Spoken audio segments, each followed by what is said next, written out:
in front of Daddy. There, right there. You got it? Okay, thank you. Keep it right there, okay? All right. Well, Charles, front right here. What's up, brother? What's up, homie? First of all, congratulations on the win. Who do we have here joining us on stage? We've seen her at the weigh-ins, but yeah, this is no longer baby Gia. This is big girl Gia, right? So she's 3 years old now. You guys remember in the 30-year anniversary, I fought Jimmy Flick. I said I'm gonna be a girl dad, and you know when the UFC allows, I like to have my girl with me. Has she been enjoying all fight week with you? Yeah, you had a fun week. Yeah, so we got to go out to Jordan Burroughs' facility, hang out with her friends, which is his kids as well, and you know, see a little bit of the city, right? So it's been a great vibe for the family, having a family here, and I always get Airbnbs and try to be around the culture of wherever I am. And we've been here a few times as a family, like I said, with Jordan Burroughs, and he has a new facility. All I see is Gold Academy in Jersey. So, yeah, it's like home. It's a second home for us. Third home, St. Louis, Orlando, Philly, you know. So, and, of course, fly, Eagles fly, baby. So I'm excited, man.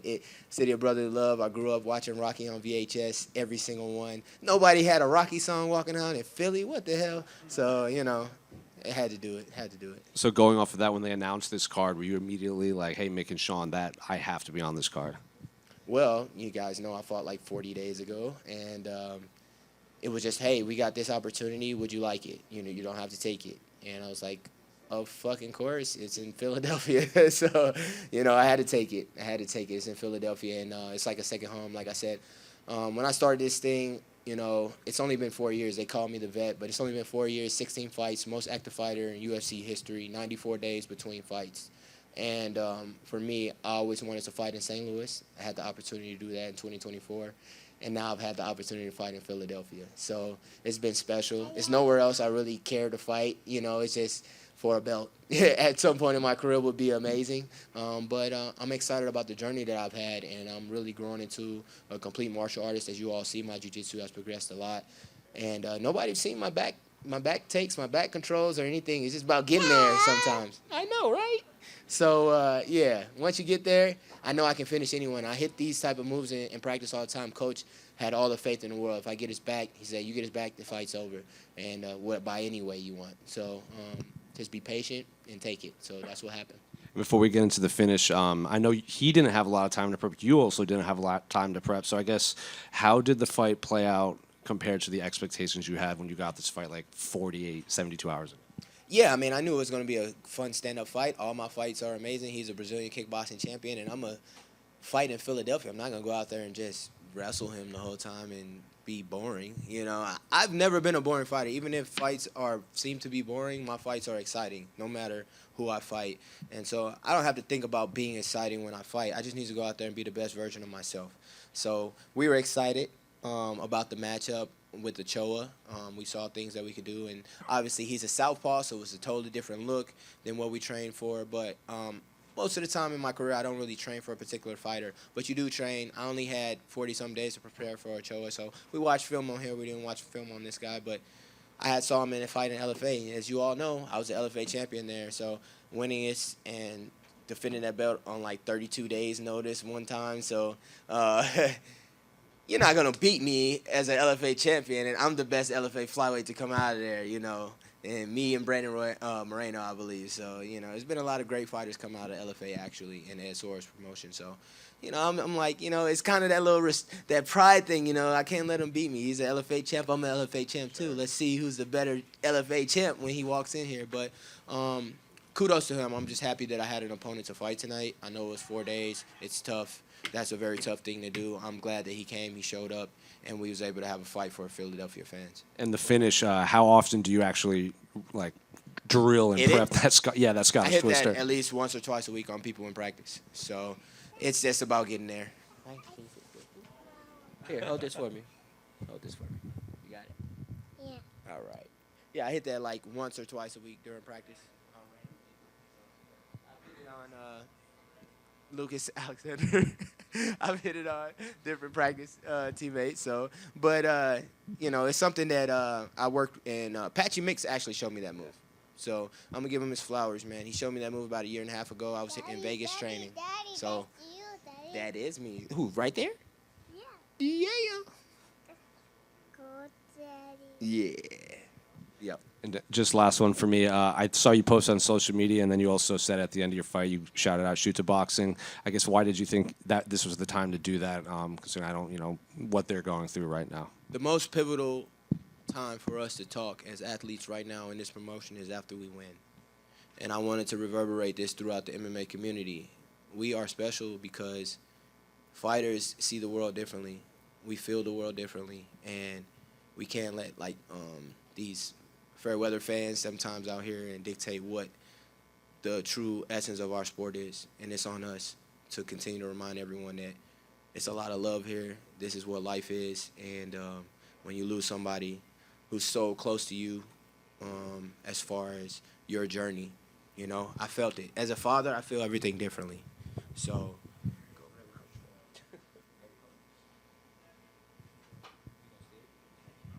So as a fighter, you feel everything differently, right? And so for me, it was I knew for Cho to pull out such a big fight, a big moment in his career, it had to be tough on him too. And likewise for Chapolin to take this fight, it's a dream come true.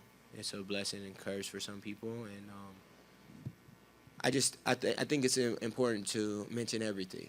Some people's stories get lost, and mine has been lost a few times. So I think that not for me, but other people, right? So I just think that it was very important that we remember, as martial artists in this community, that when our brothers are hurting, we uplift them and we continue to tell them that we're here for them.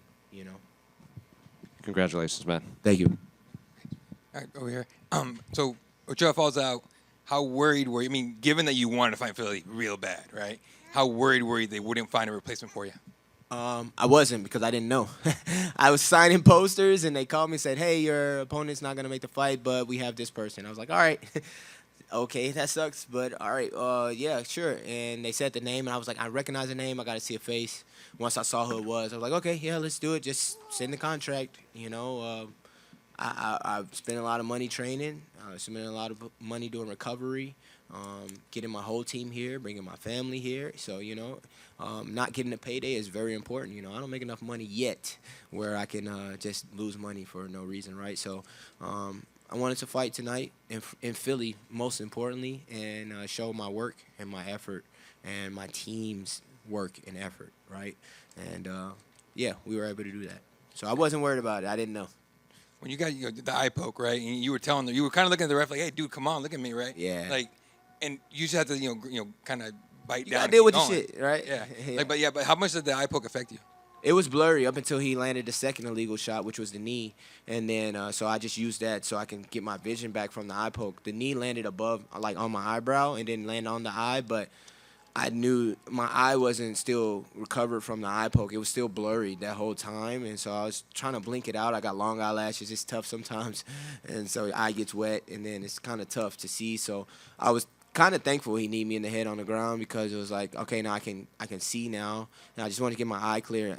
I saw everything that happened. I wasn't hurt or anything. It was just it was good, because it gave me another moment to get some clarity with my eye. And yeah, the eye poke, I was looking for Herzog. I was like, where you at, motherfucker? But I saw it, and when I saw he was on the left, I was like, he couldn't have saw it, because my opponent was in front of me, so he couldn't have saw the eye poke. He was just not at the right angle, so I just tried to work my way through it, and you got to be very aware in those moments, because many fights get stopped that way. They think the opponent, somebody's hurt or something, so I'm aware of that too. So just being smart, And then likewise in the second round, when he caught me with a shot, I had my head turned behind the ear, dropped me. I watch a lot of things, and I try to be a better martial artist when I'm in there. I'm like, who's the best person when they get hurt in there? Charles Oliveira. What does he do? Go to his back, get back to his jiu-jitsu. So I did that tonight, and I was proud of myself in that moment, because I wasn't rocked, but it was just a flash knockdown, and it just allowed me to get my brain back and be like, okay, let's get back to it, Yeah. Last one for me. You're a very active fighter, right? I mean, you said it yourself. You haven't been around that long, but people call you a vet already. Yeah. So is being this active still a priority for you even now, or are you like starting to think like maybe I need to start picking fights a little bit? As long as I'm healthy, I train. I do think I should give myself some time to get a good strength and conditioning camp in and let my body rest a little bit. Sometimes I go in here and my body's probably tired. This is 4 fights in 8 months. My body's probably tired, but brother, I got done at Baku. I waited 3 days, did recovery, got my MRI. All right, you got a hamstring strain, but you got 6 weeks. I'm like, all right, got a call. All right, yeah, I want to fight. Fuck it. And so just hit recovery real hard and just made sure I was healthy and trained. Went straight into 3 days, working with Lyota Machida 3 days a week at 6:30 a.m., doing my PT every day and just doing things like locked in even more. And I'm excited to carry that with me moving forward. And I am going to take time, but not too much time. I think that 94 days is a great number for me because for me, I think that's a great 4 times a year. That's still 4 fights a year almost. So I think for me, I could do that every year. How I feel right now, it's enough time to recover. I don't really get hit in there. I don't really get hurt. I fight well enough to keep myself defensively sound in there. So as long as that happens, I'm going to be active. Thank you, brother. So, Charles, a couple questions for you. One, how do you feel to walk out to the Rocky theme? Dude, when that hit, everybody turned up, right? I was like, about time, Philly. That's what I'm talking about, because it was a little quiet. I heard some boos back there. I was like, what is going on? This is Philly, the best fans in the world. So, yeah, I couldn't wait till it hit. And then I was like, you got to play it up, And Philly fans are the best. They love you. You better win, though. You better win, boy. So I know that too. Secondly, you mentioned in the ring that you are an Eagles fan. Who is your favorite Eagles player, and what made you become an Eagles fan? Just growing up, I loved their defense when I was younger. In about 2003, 2002, they had a phenomenal defense. But probably my favorite Eagle, and it's a few of them. It's a lot of them, actually. But Brian Dawkins on the defense, Michael Vick on the offense, when he came back from all his trouble and they gave him that second opportunity, as they always do with these quarterbacks. I think they're a great promotion from top to bottom, and they always give guys a second chance. That's why I kind of love the team, too, from an organizational standpoint. And yeah, I thought that year was kind of special. And then obviously the Philly Shuffle, going through our different quarterbacks that year and the adversity we had to go through to win the championship over the best team of the decade in the Patriots. So, yeah. And final one for me. Take us through the end of the fight with the submission. I mean, it was just, honestly, it was just, once I got his back, it was over. I knew it was over. It was just a matter of how I wanted to finish it. So, we got... Yeah, I know what that is. Sorry, hold off on that, okay?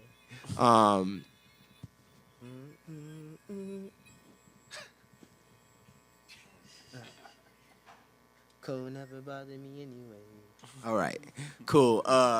Yeah, I knew once I got his back that I was gonna be able to get him finished. And like I said, I've been there multiple times to practice. Been working really hard this last year on my jiu-jitsu. Don't press it. Don't press it right now, okay? No, okay. Because they're talking to him. Okay, go with Coach. Coach gonna take you. Thank you. Good job, baby. Yeah. Finished and practice a lot, and I get there a lot offensively. If I get the back, just been working really hard. Like I said, I learned that from Patchy Mix about 1.5 years ago, and I just remained consummate and get into those positions and figuring them out with Mike Davis, walking me through it. He's another phenomenal jiu-jitsu player. So our head coach, Jay Will at Fusion XL, is a great grappling system for MMA. And so I'm super excited, man. My team's amazing. We have great athletes. Lucas Alexander had some pivotal adjustments in between rounds. In between the last third round, he told me to step right. You're stepping left. That's why he's kicking you. He's able to get off that right hand over your jab. Step right. And it changed the whole sequence of striking in the third round. And just things like that, having someone like that in your corner who's fought, who's been in the highest level in the UFC and trains with me, I'm just blessed, man. I got a lot of men that care about me right now. Charles, back here. Anik, my boy. Congratulations on the big win. What's up, brother? Nothing much, man. Happy for you. So let me ask you, your wife, Caitlin, she's been by your side through everything. When you were broke 12 months ago, you've had 5 fights, 3 wins since then. What's the biggest thing you've learned from Caitlin in this whole journey? Man, just grace. Just grace. She is such a positive person, and she's one of the sweetest people I know. And, you know, she says I give people too many chances. She doesn't like me giving people too many opportunities. You know, she's like, you know, once somebody show you who they are, you gotta believe them type of thing. But whatever she says is always true, man. So like, I don't know, man. The biggest thing I learned from her is just to give myself grace and not give other people too much grace. She said to say you're the GOAT, by the way, after your fight. Let's go, baby. And one more from me. You know, I know you wanted your moment with Joe Rogan at UFC 324. Didn't go your way in January, but you got on a numbered card. You took like a separate picture with him. What did that mean to see the Energy Joe Rogan collab? Me and Joaquin Buckley, it's like a Charlie Murphy scene if I tell y'all about what happened. But in Jacksonville, he was having a comedy show. Me and Joaquin Buckley showed up just as regular fans out in the trenches, watching from the rafters. And then I said, message him. He'll message you back. Because Joe didn't know who I was at the time, I don't think. And he messaged him. Joe messaged back, hey, we're going to be at this restaurant. And this is a few years ago now. And we show up. It's after hours. We walk in the room. It's smoke, women, lots of I can't tell you the whole story. But it was amazing, man. It was amazing from that night to now. I'm like, eventually I have my moment in there with Joe. He's been a fan of me ever since. And he speaks highly of me. That means a lot to me because he's seen a lot of great martial artists in this cage. Congratulations and enjoy the family time. Thank you, brother. Charles, you mentioned being the most active in UFC history, as well as taking this bout on a short notice. What are some of the things you learned new about yourself, if any, and how has this helped you become the fighter you are today? New things, I can be hurt.